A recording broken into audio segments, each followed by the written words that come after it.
feel able to turn the tables. I could do this, just keep moving, keep your hands up, stupid. I feel lucid, a new viewing. I can see the end, I can see my future, I can view it. It's right there for the taking. Everything I've ever wanted, dreams are just waiting. I just gotta fight for it, willing to die for it, willing to like soreness. Hey, greetings from the year 3000, it still sucks. This is Phil J. Price, and you're listening to The Drunken Turkey Show, your one-stop for this sort of thing. Hit that button, like and subscribe. You know what to do, just like every other podcast. Just like every other podcast. What is up, everybody? Welcome back to the show. I am Daniel, and alongside with me tonight on our case is going to be Flojo from Flojo TV. Flojo, how you doing tonight, my man? Doing good. How you doing, Dan? Thanks for having me back. I'm doing well, man. Not too bad. It's been a long week. I'm sorry, guys. I've been out this week. I've been a little bit busy, and work kind of taking a little bit of my time. Finally got a little bit of time off tonight, and so I'm excited to be back. How's your channel going? How's it been? What have you been covering? Right now, we're still covering the Celeste Rivas Hernandez case, and we've been took a little bit of a break on the Nancy Guthrie case because it's kind of been a little stagnant. There hasn't really been too many updates, but right now we're still covering Celeste. Got you. Understand? Yeah. And any updates in that case? As far as the court documents go, I know that there was another video that came out that mentioned there was a potential of a new person that was subpoenaed to testify, but we're waiting on confirmation on that. So take that with a grain of salt. Interesting. Grain of salt taken. I want to say thank you to Midwest coming in with her membership for 13 months and gifting a Drunk Turkey Show membership. Thank you so much, Midwest. And then you have a new member on the Flojo side of things, and another member, same member. Maybe you've done it twice. Likes your show thinks your show so nice. Member twice. All right. Tonight we're going to be talking about another disappearance, a very suspicious disappearance. There's what's this guy? He's former military general, 68-year-old William Neal McCasland. He disappeared from his residence, and I think there's a little bit of under some suspicious circumstances, a silver alert has been issued. Let's kind of pull up what has been released here recently. So this is from the BCSO. This is the timeline, and maybe I'm getting a little bit ahead of myself. Who is missing is Major General William and McCasland. Former Major General.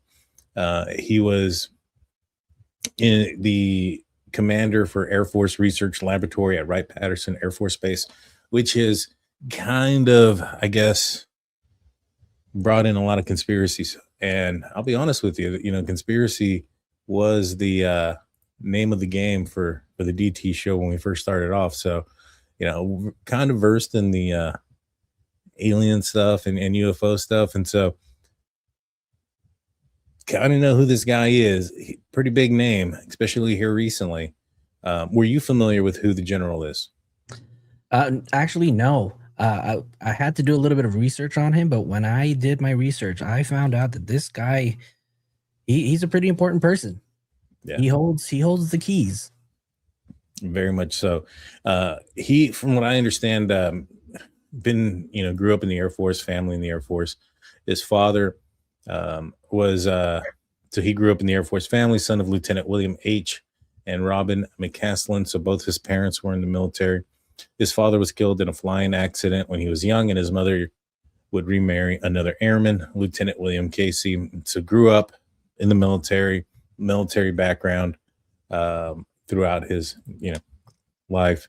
And a couple of the things that he was doing as the general was commissioned in 1979. He served a wide variety of space research, acquisition, and operation roles within the U.S. Air Force and the National Reconnaissance Office. Vice commander of the Ogden Air Logistics Center and Space and Missile System Center, which I think this is probably perhaps the biggest, maybe not the biggest concern, but somebody, you should be looking at this. Not only was he looking into the whole UFO aspect, but he was part of the Missile Systems Center.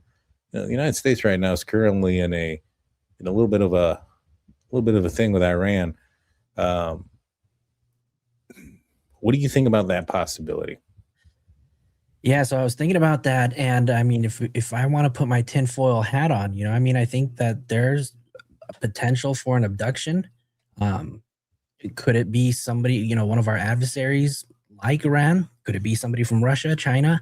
I think there's a few things that are a little strange, right? I mean, considering his background, I think there might be some potential legitimacy to this abduction, and if he was abducted by some adversaries.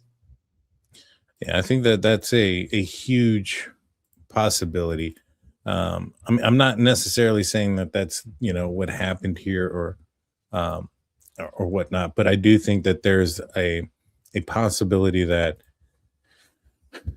given the recent situation with Iran or even with other adversaries, given his information and knowledge, one of the things that we know about him is that he was physically fit. He had, I think, just cycled 60 miles the week before. When somebody's physically fit and they cycle 60 miles and they're, lifelong military, I would venture to say this guy's probably got a routine. I would venture to say that this guy probably has, wouldn't be very difficult to, if there was some weird psycho out in the UFO community, or if there was an adversary, wouldn't be very difficult to learn this guy's habits, so to speak. You know what I mean? That totally makes sense to me. And so a silver alert was given from the Bernalillo County Sheriff's Office, is looking for assistance from the public, looking for 68-year-old William Neal McCasland, last seen February 27, 2026, at approximately 11 a.m. in the area of Quail Run Court Northeast. Unknown clothing description and unknown direction to travel. Due to his medical issues, law enforcement is concerned for his safety.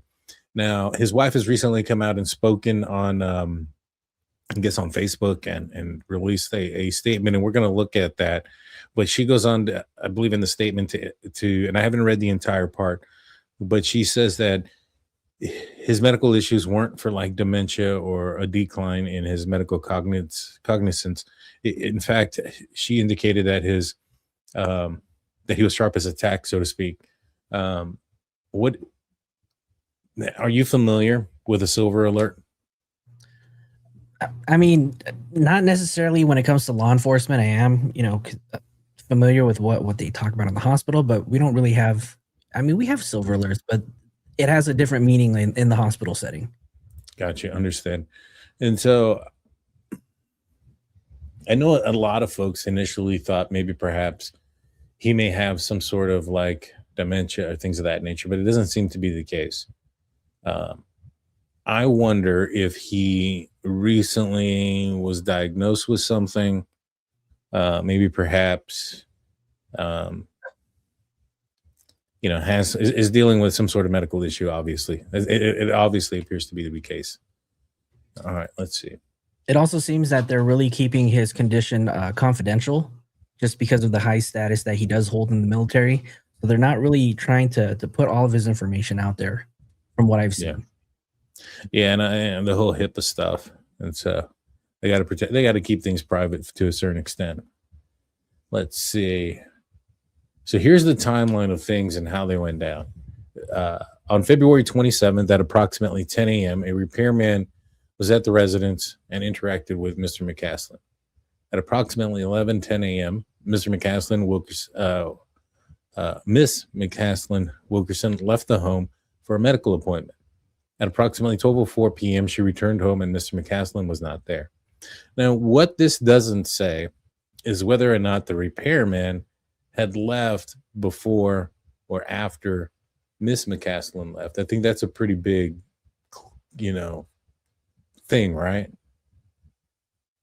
You would want to know that? Absolutely. I mean, we'd want to know, was he there? Was he not? So, at approximately 12:04, she returns home. Mr. McCasland wasn't there. His phone, prescription glasses, and wearable devices were located at the residence. So he took absolutely nothing with him, maybe perhaps his wallet.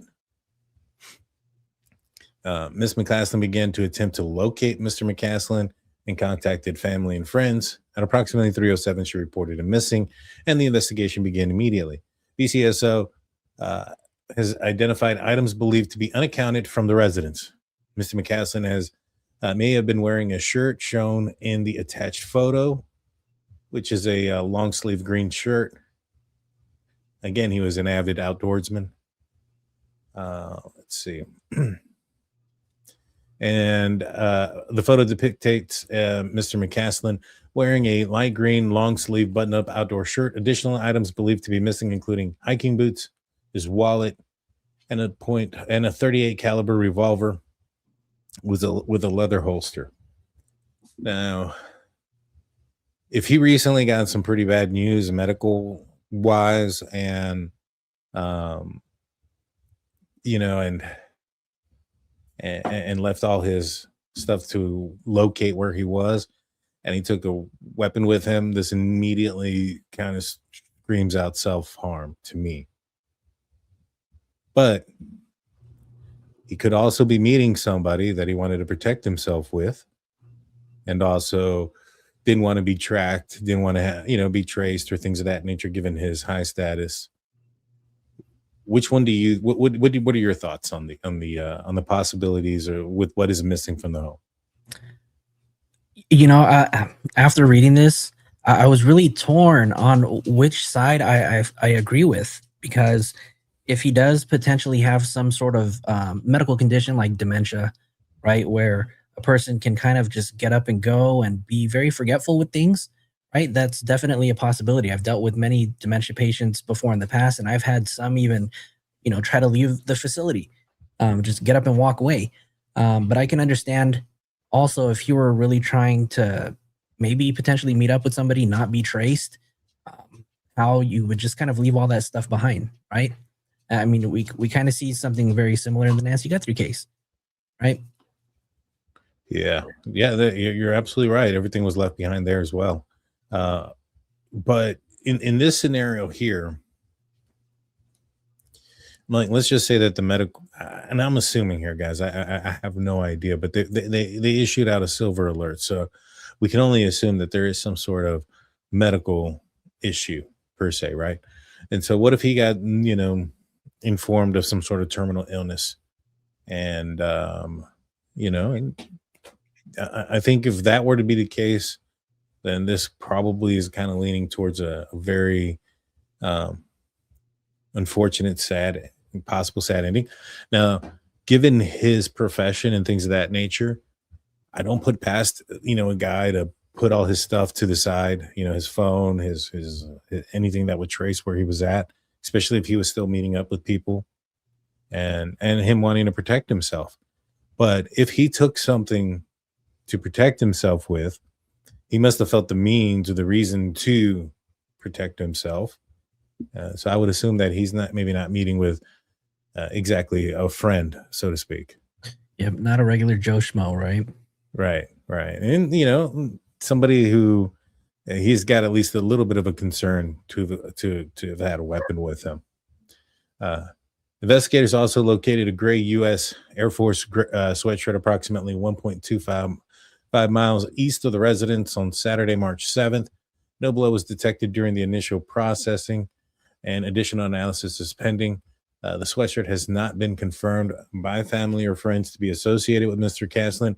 However, it prompted an additional targeted search and effort of that area. There's currently no evidence indicating foul play. Investigators are examining all available information as the case remains active. BCSO has not received any confirmed sighting or confirmed videos showing Mr. McCasland leaving the area or indicating a direction of travel. What do you think about that aspect as well? If he took off on foot and he were to have walked in front of a house that had a camera, I mean, it's one thing for a vehicle to pass by traveling at a rate of speed. It may be going fast enough that by the time that the camera detects motion, it doesn't pick it up. But a person walking is a different story. Does this tell you that he wasn't walking along the roadway? I mean, that's a great question. I heard that earlier today. I think it might have been today, but FBI just recently joined in on the case. Unless they joined in quite early. They were saying that officials, law enforcement, had gone and canvassed and went up to 600 homes just to see if they can get ring footage, any camera footage at at their doors. Is it possible that he wasn't walking?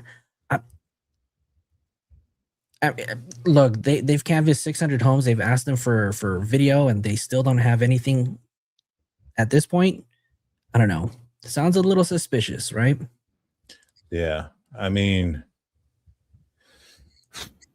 maybe somebody came and picked him up, and he felt the need to arm himself, but didn't want to be tracked to where he was going.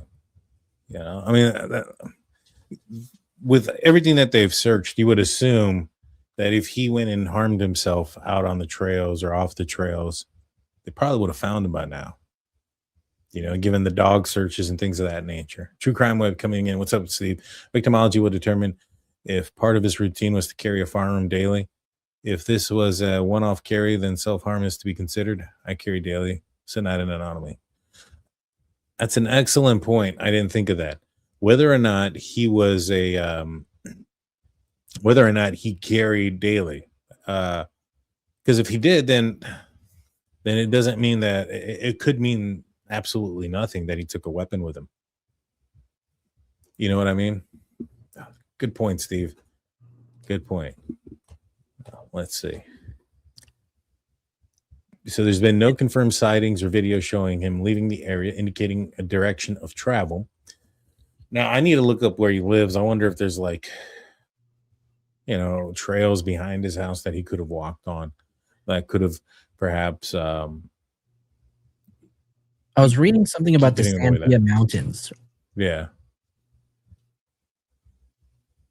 So I don't know if that was the place that he was frequently hiking through, the Sandia Mountains or the Sandia foothills. So I mean, I'm really curious if that was something that was a part of his daily activities or his daily routine. It could have been, and you're right. It says here, BC SO is again asking for anyone to check the area, submit security footage from Friday, February 27th and Saturday, February 28th, particularly between 9 a.m. and 2 p.m. in around the Quail Run Court Northeast and the routes leading away from the neighborhood.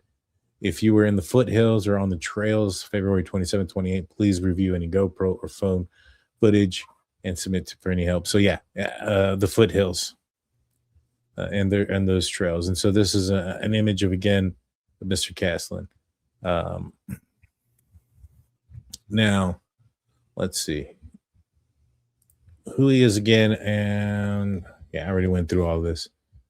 So this guy was in charge of Wright, Patterson Air Force, or part of specific programs throughout Wright Patterson Air Force Base, which was rumored to have held the bodies of the aliens that were crashed in the Area 51. I mean, not Area 51, in the Roswell, Nevada incident.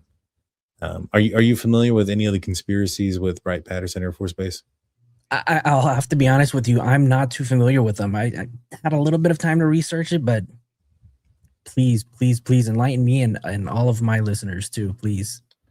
Yeah. So Wright Patterson Air Force Base has been widely speculated to be in a place where they held a lot of the wreckage and bodies from several different downed UFOs, allegedly, including those from Roswell. It was also an area, I want to say that there was some, I'm not sure if that's where Eisenhower went and he supposedly had a meeting with some aliens, but there was I think it was Eisenhower, one of our presidents supposedly did. And it was all stemming because I guess he disappeared for like a week. And then when he came back, they tried to say it had to do something with a toothache. And so toothache. Yeah. But so here's why involvement in the unidentified flying object disclosure. So, uh, McCasland's involvement in the topic of identified flying objects became public with the WikiLeaks release on an archive of the Hillary Clinton campaign chairman John Podesta's email records in 2016. Podesta's involvement in UFO disclosure initiatives is well documented throughout his service in both the Clinton and Obama administration. DeLong led to the Stars nonprofit association with the UFO disclosure movement. Now, are you familiar with Tom DeLong? Blink 182, right? Yep, the singer for Blink 182. Yep. Avid alien researcher, UFO guy. He created To the Stars Academy, which is, I thought I had it here somewhere. Well, anyways, he created To the Stars Academy. I think I do. I think it's right here. Yeah. And now it's kind of weird. So when Tom DeLong created the he had this whole presentation, and I watched it. And what he had done is he had partnered up with a guy named Lou Elizondo and some other guys that were part of the government that were trying to bring disclosure about the UFO UAP phenomenon. And during this time, he created Two Stars Academy, which he indicated that he was going to create they were going to call it fiction, stories, movies, books about things that may or may not have happened, being a little bit of a soft disclosure about technology, weaponry, alien beings, things of that nature. And so, and he had the backing of several different U.S. officials. In fact, Mr. McCasland is apparently one of them. And so this is in an email from Tom DeLong to John Podesta saying, he mentioned he's a skeptic, but he's not. I've been working with him for months. I just got done giving him a 4-hour presentation on the entire project a few weeks ago. Trust me, the advice is already happening on how to do all of this. He just has to say that out loud, but he is very, very aware. As he was in charge of all of the stuff. When Roswell crashed, they shipped it to the laboratory at Wright Patterson Air Force Base. General McCasland was in charge of that exact laboratory up to a couple of years ago. He not only knows what I'm trying to achieve, but he helped me assemble my adversary team. And he's a very important man, best Tom DeLong. And then Miss McCasland, I believe in her statement here, at some point indicates that he was working with Tom DeLong. And so he was one of the guys. Now, one of the things that have been circulating about this entire thing is that the skeptics have said that the government officials working with Tom DeLong were working with him because he had, I guess, an availability to a bunch of people, given his star status. And so that they were feeding him misinformation so that way they can covertly hide their stuff, right? Like, so if let's just say we had some sort of breakthrough technology wise and we wanted to go test it, but we have a fear that it might be seen. So we're going to go out and tell the public that there's, aliens or whatever, and get somebody to break this information out there. And so that way, when they see us doing our training and our experiments with this, these craft and things of that nature, they'll think that's what it is instead of us. What do you think about that? You know what? I mean, it didn't click until you mentioned it. And for that to be such a possibility, I mean, why wouldn't they do it, right? They're not going to tell us everything. They're not going to tell us they're testing new technology. So why not put something out there that, maybe the public can decide on what it is? That's a great point. Yeah, and that's just one of the things that a lot of people have been indicating. However, here's an interesting timeline. So Barack Obama indicated on a podcast a few weeks ago that the aliens are real. He flat out said it. And then President Trump was asked about it a couple weeks later. And let me see if I can find it.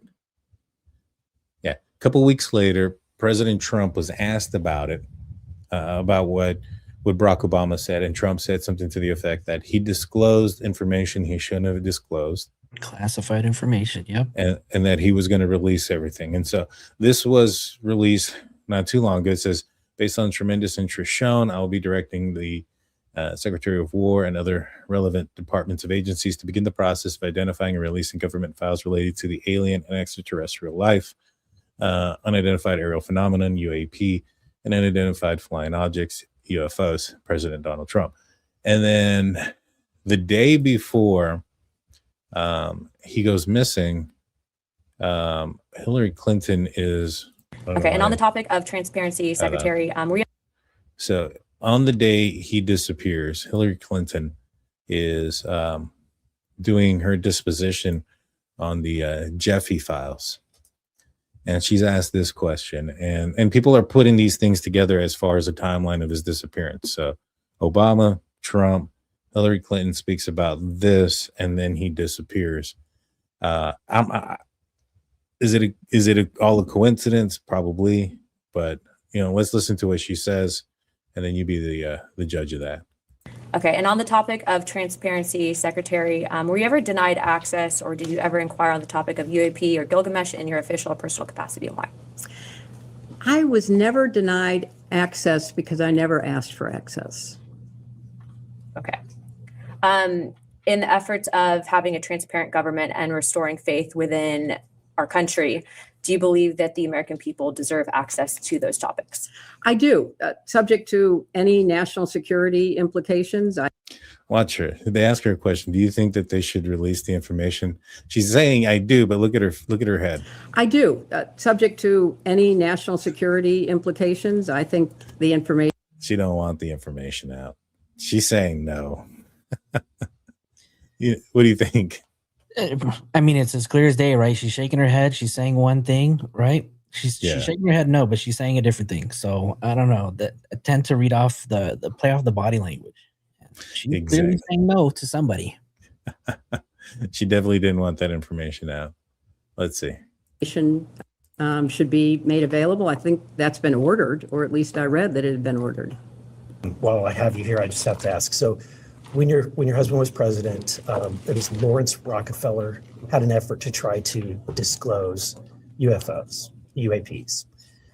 When you were running for president, John Podesta publicly stated that you would disclose these files if given the chance, if you had been president. Are you pleased to see that these files may be disclosed finally? I am pleased. As I say, I think they have to be carefully scrutinized so that no national security information is disclosed. But this is an issue of real importance to so many people. And I think whatever can be disclosed should be disclosed. Was there a program that specifically that was referencing that you were aware of? I was not. As you mentioned, John Podesta, who was one of my advisors, was deeply interested in the issue. And if I had been elected, I certainly would have listened to his advice. So she brings up John Podesta, who was brought up in emails with Tom DeLonge, who apparently was in also communication with Mr. McCasland. So these are the dots that some of the some folks are connecting. What are you thinking? Well, I was reading earlier too that some of the communications that Tom DeLonge and McCasland were having was to kind of put pressure on the government to kind of disclose some of this information. And I guess, when the WikiLeaks kind of came out, this is kind of what it showed, that there was a relationship between this high level official and somebody like Tom DeLonge, who was kind of seen as a little suspicious. It is. That's why a lot of people think, because it's not the first time. I think this happened like in the 80s or 90s where I think it was like during the Cold War Oh, and which that just reminded me. So supposedly, oh gosh, this guy, oh, who was it? Was it McCasland? I think it was McCasland. Told Tom DeLonge that during the Cold War, they recovered alien bodies and an alien craft. And so he was very much that was, I guess, some of the information that he disclosed. And I think that was part of the WikiLeaks emails, was that there was an alien body during the Cold War and an alien craft that was recovered. And so, I mean, I don't know. I mean, yeah, you can't really go into it and say, hey, UFOs have nothing to do with this or whatnot. But I mean, I'll also be honest with you. Not everybody that follows in the UFO community is there's some guys that are kind of out there, and I wouldn't be surprised if one of them, who was really out there, maybe wanted to find some answers on their own and visited Mr. McCasland. What do you think about that? You know, the UFO and UAP community is so vast that you can literally find all walks of life who are interested in this, right? Correct. And if somebody really wants to get information, you know, he would definitely be the person, right? I also think too that, again, I'm going to go back to the foreign adversaries. If they wanted more information on technology, weapons, he would also be the guy too, right? I think that's a whole reason why, and I'm going to go slightly off topic just a little bit, slightly the reason why I believe the FBI jumped on this so quickly, right? Because at the same time, they kind of have to play offense and defense at the same time. And when I say that, I'm saying, like, when it comes to offense, they're putting all their resources out there, the hounds, the dogs, the drones, to find the thermal drones, right? Right. But also at the same time, they have to take into consideration that if he was abducted by a foreign adversary, could they be trying to get some sort of intel or secrets from him? And, you know, given the climate that we're in right now, you know, with Iran, I think there's always a possibility that can be true. I do too. I mean, you know, he was, like we mentioned, in charge of some of the programs that could lead some information that our adversaries could take advantage of. In fact, I believe there was some sort of threat that was made from Iran. I don't think they have the capabilities anymore, given what has occurred out there. But something about maybe targeting military bases in the United States or even the West Coast. You know, if they're going to try to retaliate and look for, you know, weaknesses or perhaps where missiles could come from, if you know, a strategic type of thing. This guy may have some of those answers. So they were saying that Iran's technology, their research is roughly about a decade behind, right? And so with somebody like McCasland, his level of knowledge, his background, that can literally cut that deficit, you know, and help them kind of up their game and cut that decade of deficit down, so they don't have to do all this research, right? He basically helped bypass all of that research that they need to do in 10 years. Just by utilizing him, because it's not like Iran's trying to build a weapon tomorrow, right? Or maybe they might, but I don't, you know, it's not going to happen that fast. No, and I don't know if they would utilize him per se, because I'm not sure. I do think he had some pretty high up there degrees, but I'm not sure if he was the scientist aspect. But you know, he may have some knowledge strategically of what the military may do in certain instances. If there's an attack on the West Coast, what type of defenses, you know, the United States may have, you know, where, you know, and those things could aid in adversaries in those type of scenarios. Because I mean, when was the last time the United States was attacked by a foreign adversary? I mean, we have 9/11, but 9/11, right? yeah. Yeah. So, but when was the last time, an armed forces attacked the United States on, land? I don't think anybody knows what type of defense the Air Force, the United States would have if such attack would have occurred. If all of a sudden we woke up and the Iranian Navy was just, out there in the Pacific Ocean, just outside of the coast. I mean, we did just receive, alerts from the FBI saying that they had plans to bomb the West Coast, California. So they're targeted cities out here. So, I mean, do we take that with a grain of salt, or do we be for real about it? Exactly. So let's read through what Susan said. Neil McCasland has now been missing for 1 week. There's been no indication whatsoever where he might be. There's been dozens of searchers on foot, both official, friends, and neighbors of Neil's who coordinate with official sources. There have also been horseback searches, drones with different capabilities, helicopters, and 3 different types of search dogs, neighborhood canvassing, looking for ring and wildlife videos. Organizations involved in the how do you pronounce that? Bernalillo? Bernalillo. Yeah.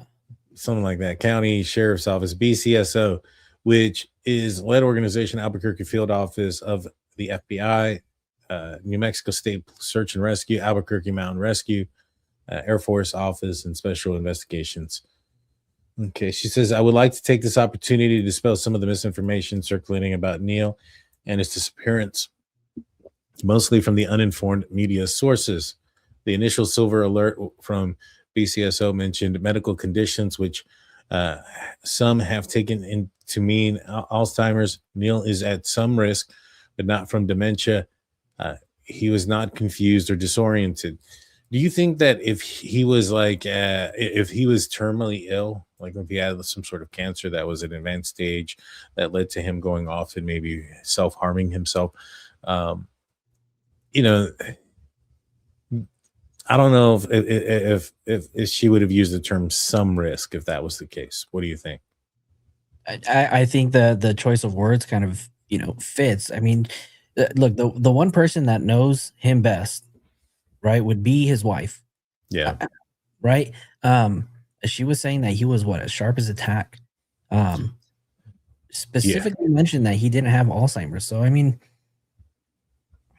I don't know. I'm trying not to be the nurse and just kind of taking it for face value right now. Yeah, you're right. There was no concerning Friday morning telephone call to a close relative. I have been in contact with all of his close relatives and some not so close ones. This is a complete fabrication. It is true that when Neil was in the Air Force, he had access to home highly classified programs and information. He retired the Air Force almost 13 years ago and has had only very commonly held clearance since. It seems quite unlikely that he was taken to extract very dated secrets from him. So she says that she doesn't think that they would try to get any secrets from him because he did retire 13 years ago. And that doesn't bring a good point, given the fact that what the United States would have done in case of an attack 13 years ago and what they could have done now is probably it's probably ancient stuff that they had 13 years ago. I don't know. I kind of feel, the opposite. She's kind of downplaying his level of, special clearance. That's true. He did 34 years in the Air Force, right? And he's been helping out, whether he's doing like side projects on the side. This guy held a doctorate degree from MIT, right? Yeah. This guy knows a lot more information than just from this statement than I feel like his wife is giving him credit for. Excuse me. I don't know if what, like, for instance, Bob Lazar ever said was true, but one of the things that he said was that in his line of work, when he was involved in top secret programs and things like that in the military, that he would keep a lot of information from his spouse, away from him. Now, whether or not he's real or not, I think the same thing probably applies with those that are real. They probably do keep a lot of things from their spouse. And I know that because I'm close with people who have had top security clearances and things of that nature, that they would be polygraph tests and things like that, especially if they went on any type of rest and recovery, depending on how high their security clearance was. And so I wouldn't be surprised, given this guy's level of security clearance and intel, that he probably had to keep some things, away from home, so to speak. This guy held so high of a position when he was in the Air Force. Like, he was in charge of overseeing over 10,000 people. Yeah, that's right. true. So this guy was a very, very important person, and I don't want to underestimate, the level of clearance that he held, because this guy was the guy to know, right? If there was one person to know, William McCasland was that guy. Well, I mean, it's not even that. What if it's like something he knows, that like weaknesses, where to attack, when to attack, like what isn't as protected, so it's not necessarily like there's so much that information that could be extracted, that I think that a foreign adversary could see beneficial. You just got to, I don't think you can just throw it out of the wind just because he's been retired for 13 years. Let's see. She goes on to say, it is true that Neil had a brief association with the UFO community through Tom DeLonge, former frontman for Blink-182 and the founder of the organization To the Stars. Now, I wonder if she would have admitted that if that information didn't come out publicly. Just my opinion. Not. Probably not. I mean, I don't think she would have. I don't either. Neil worked with Tom for a bit shortly after his Air Force retirement as an unpaid Neil's Choice consultant on military and technical science matters to lend verisimilitude to Tom's fiction book and media activities. After the Russians hacked John Podesta's email, see Neil's Wikipedia page. So she was aware of it, and this is the first time I'm reading this far of it. I'll be honest with you guys. So I asked you the question, do you think that if it wasn't out there like that? Well, she's very well aware of what's out there and what's being said. I also like how she's referencing Wikipedia, right? The Yeah. the one place they tell you never to get your sources from. Yeah, I wonder if she's also mentioned it because on that Wikipedia page, it mentions that people think that he may have been giving Tom false information to protect government secrets. Could be. Yeah. There was less contact with Tom and the community pushing for the release of UFO information. This connection is not a reason for someone to abduct Neil. Neil does not have any special knowledge about the ET bodies and debris from Roswell crash stored at Wright Pat. Though at this point, with absolutely no sign of him, maybe the best hypothesis is that aliens beamed him up on a mothership. However, no sightings of a mothership hovering above Sandia Mountains have been reported. What do you think about that last statement she just made right there about? I don't know if she's just taking a dig at the media for all the misinformation that they've put out, because obviously you can feel the sarcasm coming from that statement, right? I don't know. We're dealing with UFOs and aliens, and but I mean, she herself is a high-ranking, or was a high-ranking military official as well, I believe. And I don't know if this is a week ago, a week after he disappears. I don't know. It just seems kind of weird. I mean, what I'm do not you saying get? anything bad. What do you get from that? I get that she's probably fed up with everybody talking about it being, the UFO stuff. I get that. But so also, if you take a look at her earlier statements, I don't know. She's saying that he doesn't have any health issues, right? Because those are the two big debates: whether he had health issues and he went off on his own, Mhm. or if aliens abducted him. Yeah. I mean, if she's trying to disprove both of them, I mean, how many other, different directions can we go? Right. And as far as like, his brief, you know, I guess communication with Tom DeLonge, the fact that he came out in John Podesta's emails and some of the emails of what they said and some of the information that has been out there apparently of him being aware of alien bodies, etc. And you have him in charge of Wright Patterson Air Force Base.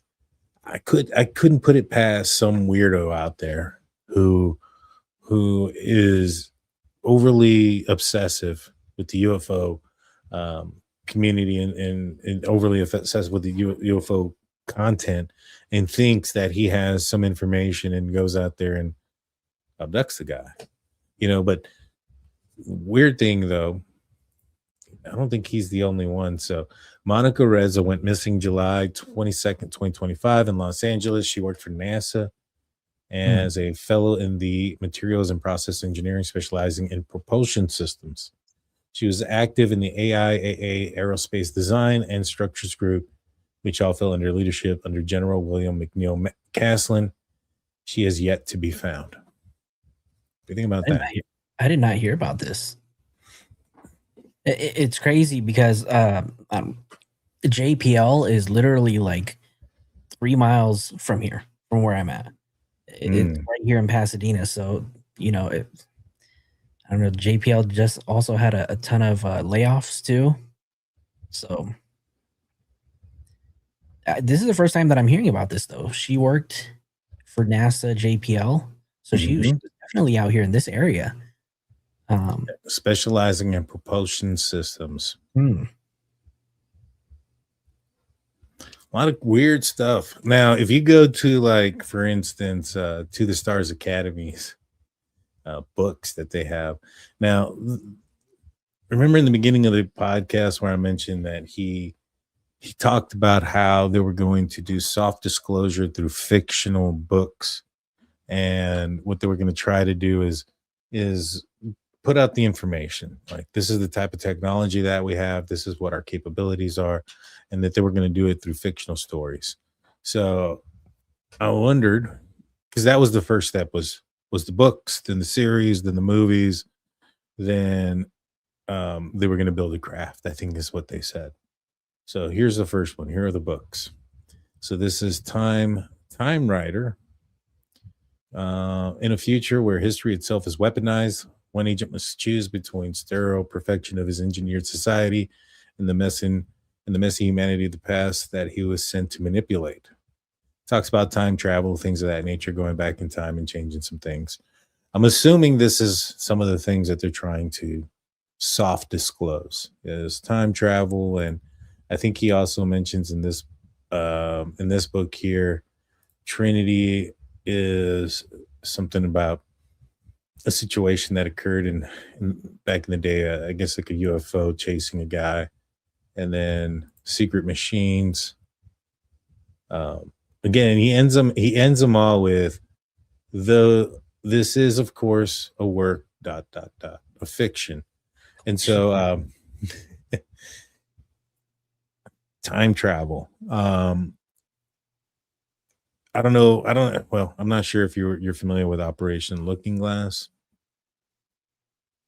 The Operation Looking Glass was supposedly something that was had to do with like being able to see in the past or whatnot. So with the manipulation of bending of time and space. And so according to, and I think Bob Lazar is also one of the persons who brought it out. If you can travel faster than the speed of light by bending light, you're essentially time traveling. And one of the I guess the effects of bending light is being able to see, I guess in the past or in the future, I don't know, but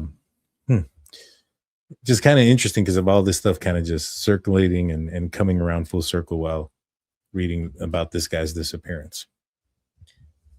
Now I'm gonna ask, do you think that there's any potential that we have a hand in it? Was he trying to disclose any information that we felt like shouldn't have gone out there?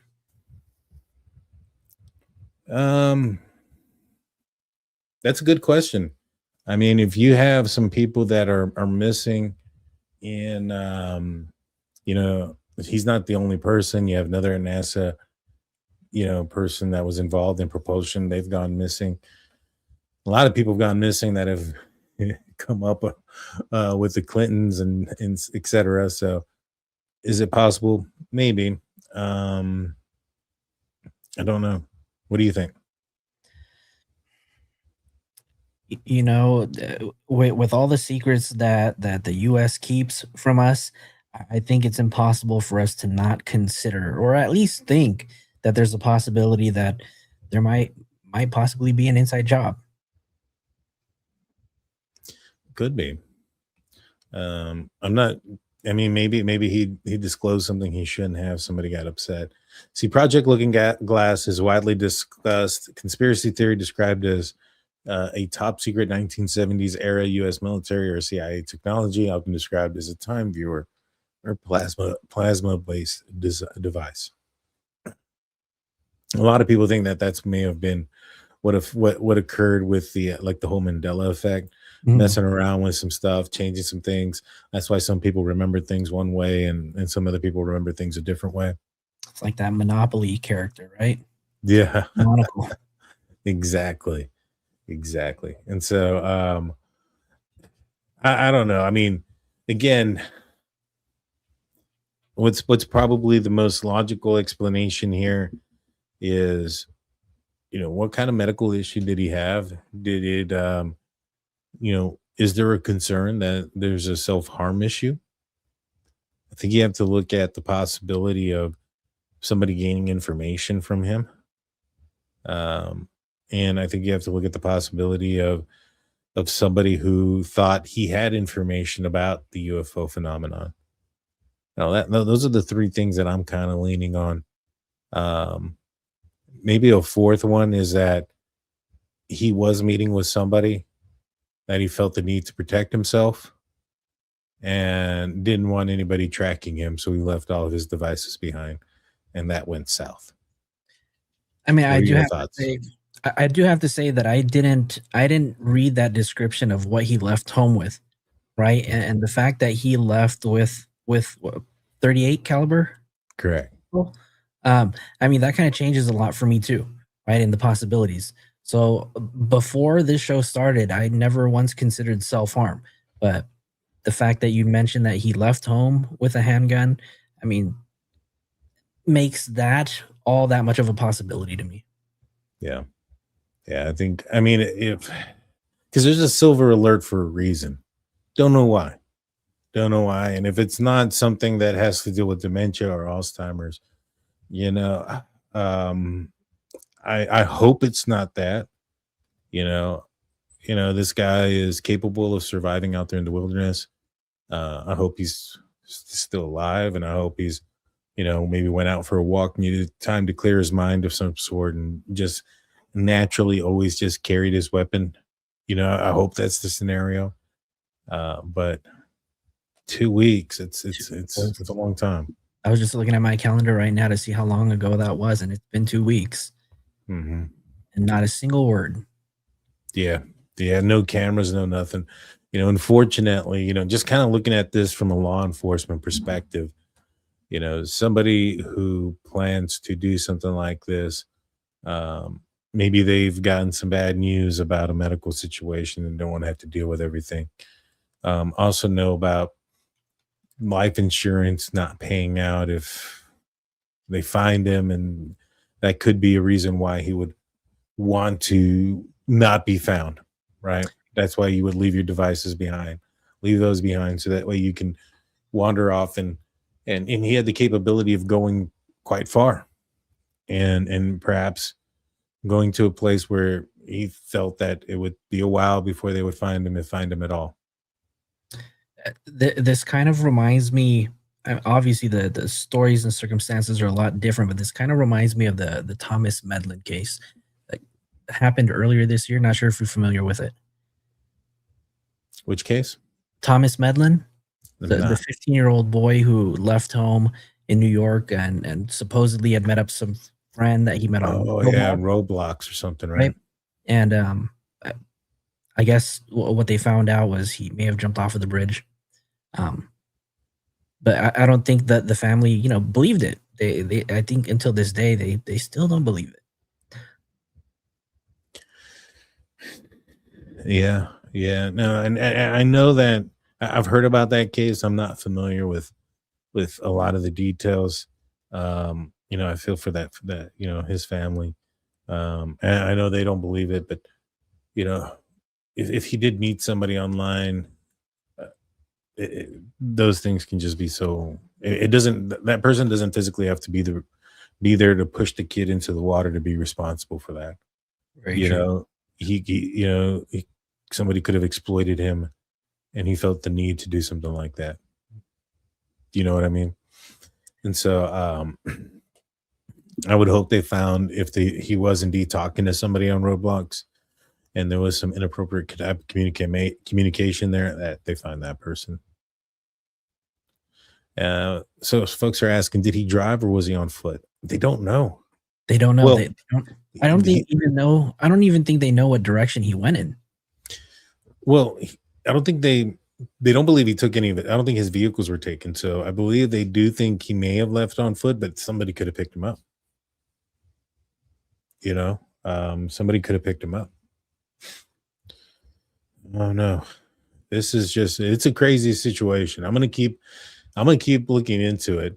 You know, the aspect of Monica Reza, you know, who went missing in June, also, who had who was under General William Neal McCasland's leadership. That's kind of weird. You know, those two things. I mean, again, how many coincidences do we have to start to believe? You know what I'm saying? It's funny though, because you know he oversees roughly about 10,800 people, right? And I'm curious, out of those people, how many other people may have experienced something similar? That is true. That is true. All righty. We're getting a little long on the tooth. What do you have going on for everybody? And let everybody know where they can find you at, Flojo. Yeah, so you guys can find me on all platforms, Flojo TV. That's FLOJOE TV. And yeah, we're working on trying to just do at least like 3 streams a week. I work full time as a nurse, so it becomes a little difficult to just do something daily. So I do apologize, but we're working on it. But everybody who is here tuning in, I do appreciate you guys and everybody that supported the channel. Yes, sir. Yes, sir. And you can follow me at DT Show or Drunk Turkey Show. I'm going to get back on the horse and get back on doing some things. I might do something called a Monday morning quarterback on Monday mornings. I haven't decided yet. Well, what I'll be doing is I'll be watching some body cam footage from officers making arrests, and you know, me being former law enforcement, kind of giving you guys my opinions on what's going on during those times. And so I'm looking to do that in the mornings on Mondays, and we'll see what else happens. But I'm trying to get a feel for what you guys want to see. If you guys have any ideas or want any topics for me to cover, please let me know in the comment section. I've got a good case for you to cover if you're doing the whole body cam stuff. Which one is this? Jaleesa Thaller and the case on her 6-year-old boy. I'll send it to you. Send it to me. I'm not familiar with it, so I definitely that could be the first one. So that might be this upcoming Monday, guys. So hit the like button, hit the subscribe button. Let's see. One last thing from True Crime Web. Mentioning the devices left behind also has meaning. Is this out of the norm? It's a good question. It's a good question. I would assume. I don't know. I have no idea. That's a good question. That is a good question, Mr. Steve. Is that out of the norm? Has he ever gone and met anybody leaving devices behind? But I wonder if we could figure that out. Well, guys, hit the like button, hit the subscribe button. If you're watching on the DT Show, make sure to go and check out the description. It'll send you right to Flojo's channel. Make sure you go like and subscribe there. I'll see you guys next time. Peace out, everybody. See you tomorrow night. See you later. Peace.